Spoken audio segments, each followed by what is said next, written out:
The nature of Pedro Menéndez's enterprise of Florida. Pedro Menéndez de Aviles had a vision for his Florida enterprise: turn La Florida into a money-maker. Here's how he began the pursuit of profiting. A contract was drawn up and signed March 15, 1565 by Spanish King Philip II.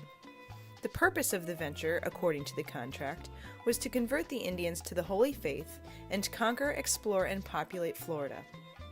The king did have high expectations in bringing Christianity to the Indians, but Menéndez had more important objectives. Establishing multiple deepwater ports and creating trading routes was Menéndez's main attraction to La Florida.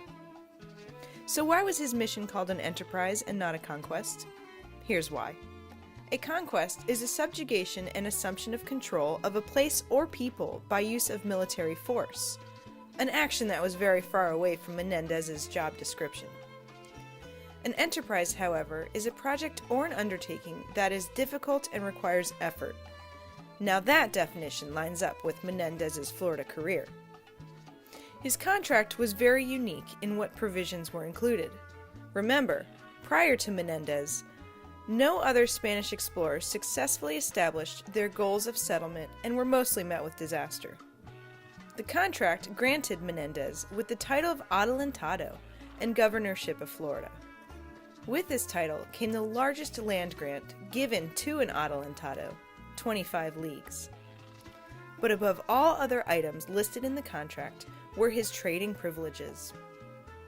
Pedro Menéndez was granted a license for 2 galleons, the largest ships available, and 2 pataches for 6 years for trade in the Indies. After those 6 years, he was granted out-of-fleet privileges using 6 shallops and 4 zabras on top of his galleons.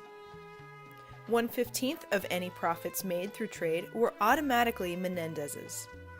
He had 2 fisheries included in the profits as well. Most fascinating was the tax exemption for all of Florida that would last 10 years. So why all these added bonuses in the contract? Menéndez was granted the ability to allow the 500 men he brought over to cultivate the land for profits. 100 of them were farmers, 100 were sailors, and the rest were officers of sea and war.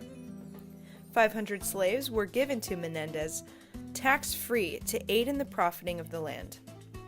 Their prerogative was to plant and grow sugarcane, so Pedro Menéndez could use the crop for trade throughout the Indies. The contract was a way to bribe commoners to come to La Florida, giving them a chance to make money and have a fresh start. Finding deepwater ports for trading purposes was a top priority. Menéndez would have minimal taxation of all goods imported and exported throughout the Indies. The goods would consist of mostly sugarcane grown by his own men from Spain and cod from his fishery off Newfoundland. He brought along carpenters, blacksmiths, and stonecutters so Menéndez could develop his fleet of ships. Expanding the towns inland gave the workers more land to work with. The wood grown away from the coast was perfect for shipbuilding. The more ships he had, the more money he could make in trade. While Atlantic and Caribbean waters were his main mode of travel, finding overland trade routes was just as central to the enterprise. By listening to French captives who had a grasp on the land, Pedro Menéndez learned of an arm of the sea that connected the Atlantic with the lucrative spice trade in India.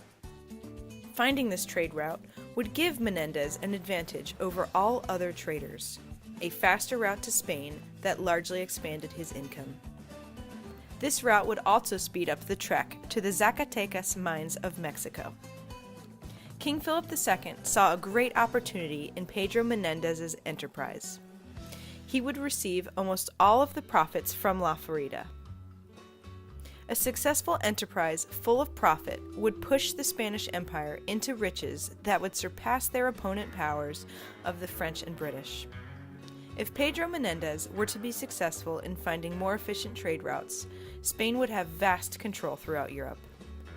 The enterprise of Florida was critical to Spanish rule. Both Menéndez and King Philip II would profit, and the plan would provide a never-ending stream of money. The Spanish drive of economic gain is a theme nestled deep within Florida's past that continues to this day with tourism and agriculture. Thank you, Pedro Menéndez.